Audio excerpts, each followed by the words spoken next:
दोस्तों, क्या आपको पता है कि हिंदू शास्त्रों के अनुसार ब्रह्मांड की उत्पत्ति कैसे हुई थी? वैसे तो दोस्तों, सनातन धर्म के वेदों और पुराणों में ब्रह्मांड की उत्पत्ति का अलग अलग उल्लेख मिलता है। इनमें बहुत सारे ऐसे फैक्ट मौजूद हैं जो मॉडर्न साइंस के द्वारा बताए गए आंकड़ों से पूरी तरह से मैच खाते हैं। तो आज की इस वीडियो में हम एक अच्छे ढंग से जानेंगे कि सनातन धर्म के अनुसार ब्रह्मांड का जन्म कैसे हुआ था और कैसे वैदिक आंकड़े मॉडर्न साइंस से मैच खाते हैं। तो चलिए देखते हैं। दोस्तों, हिंदू धर्म ग्रंथों में ब्रह्मांड को एक सिंगल एंटिटी के रूप में नहीं दर्शाया गया, मतलब कि वेदों और पुराणों के अनुसार इनफाइनाइट नंबर ऑफ यूनिवर्सेस मौजूद हैं जो निरंतर बनते हैं और नष्ट होते रहते हैं। अगर हम इस बात को दूसरे शब्दों में समझे तो हम एक ऐसे यूनिवर्स में रहते हैं जो एक मल्टीवर्स में मौजूद है और इस मल्टीवर्स में अनगिनत ब्रह्मांड मौजूद हैं जो ब्रह्मा के समय के अनुसार बनते हैं और नष्ट होते हैं। और दोस्तों, भगवान विष्णु इस मल्टीवर्स के अवतार हैं जो ब्रह्मांड के निर्माण से पहले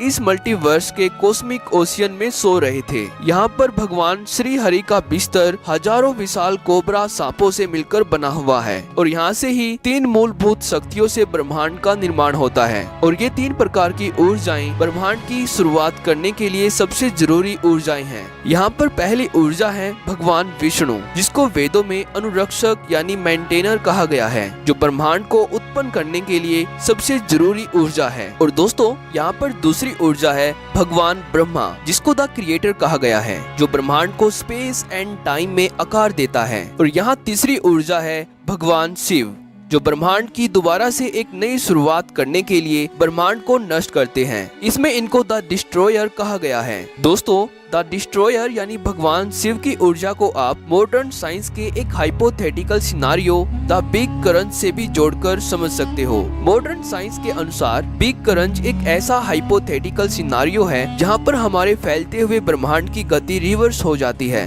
और ये वापिस से वहीं पर समा जाता है जहां से इसकी उत्पत्ति हुई थी। वेदों में भी इस घटना को साफ साफ भगवान शिव के रूप में दर्शाया गया है। पर दोस्तों, जैसा कि हम जानते हैं कि ब्रह्मांड की रचना भगवान विष्णु की क्रिया से हुई जब वे एक ऐसी अवस्था में थे जिसको मॉडर्न साइंस की भाषा में सिंगुलैरिटी कहा जाता है, यानी कि ये वही अवस्था थी जब वे कॉस्मिक ओशियन में सो रहे थे जहाँ पर इनमें ये अनंत ब्रह्मांड समाया हुआ था। और इसी अवस्था से भगवान विष्णु की नाभि से ब्रह्मा की उत्पत्ति हुई और श्री हरि की नाभि से निकला हुआ कमल का ये फूल ब्रह्मांड के निर्माण को दर्शाता है और फूल में बैठे हुए ब्रह्मा ब्रह्मांड के निर्माता है। और दोस्तों, वेदों के अनुसार एक ब्रह्मांड को बनने और इससे दूसरे ब्रह्मांड को समाप्त होने में लगने वाला समय भी भगवान विष्णु की एक सांस की अवधि है, यानी कि जब भगवान विष्णु सांस छोड़ते हैं तो इस अवधि में हजारों ब्रह्मांड बनते हैं। इस प्रोसेस को आप बिग बैंग थ्योरी से भी जोड़कर समझ सकते हो। और दोस्तों, इसी समय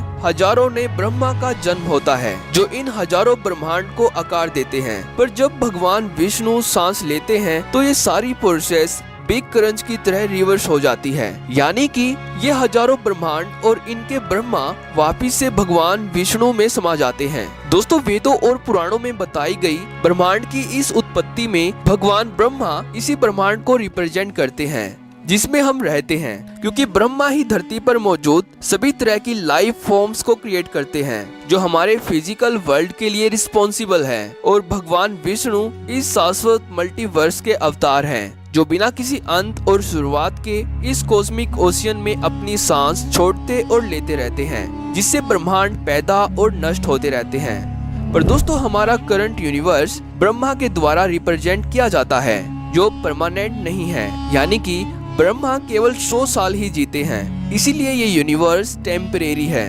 पर दोस्तों, ब्रह्मा के जीवन के ये 100 साल हमारे खरबों सालों के बराबर होते हैं। इस अवधि में एक सोलर सिस्टम की पूरी सभ्यता विकसित होकर नष्ट हो जाती है, जिसमें वो सारी सोलर एनर्जी का इस्तेमाल कर लेती है और वापिस से वहीं पर समा जाती है जहाँ से इसकी शुरुआत हुई थी। तो अब बात कर लेते हैं कि वेदों में समय का किस प्रकार से उल्लेख किया गया है। दोस्तों, वेदों में समय को युगों में डिवाइड किया गया है, यहाँ पर युग को हम लार्ज यूनिट ऑफ टाइम भी कह सकते हैं। विष्णु पुराण में युगों का एक अच्छे ढंग से उल्लेख मिलता है, जिसमें एक महायुग को 4 युगों में विभाजित किया गया है और इन 4 युगों का अनुपात 4:3:2:1 होता है। एक महायुग में कलयुग सबसे छोटा युग होता है, जिसमें 4,32,000 सोलर ईयर्स होती हैं। द्वापर युग में 8,64,000 सोलर ईयर्स होते हैं, जो कलयुग के समय का ठीक दोगुना होता है। इसके बाद त्रेता युग में 12,96,000 सोलर ईयर्स होते हैं और इनमें सबसे बड़ा सतयुग होता है, जिसमें 17,28,000 सोलर ईयर्स होते हैं। और दोस्तों, इन चारों युगों को मिलाकर एक महायुग बनता है,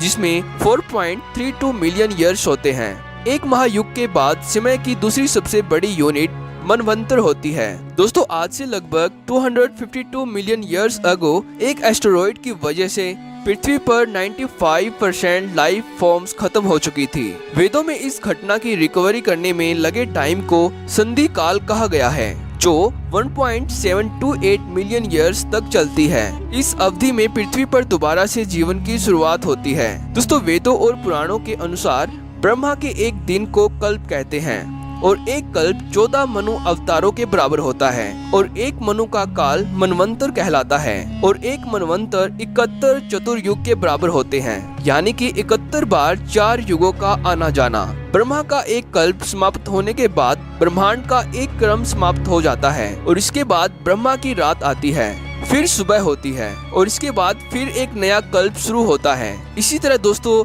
ब्रह्मा अपने 100 साल पूरे करके वापिस भगवान विष्णु में समा जाते हैं और मल्टीवर्स में अनेकों सभ्यताएं अपने सोलर सिस्टम की पूरी ऊर्जा का उपयोग करके खत्म हो जाती है। दोस्तों, मुझे उम्मीद है कि वीडियो में बताई गई बातें आपको कुछ हद तक समझ में आई होगी। अगर वेदों और पुराणों में लिखा गया ये अमूल्य ज्ञान आपको समझ में आया तो वीडियो को लाइक जरूर करना। तो थैंक्स फॉर वॉचिंग।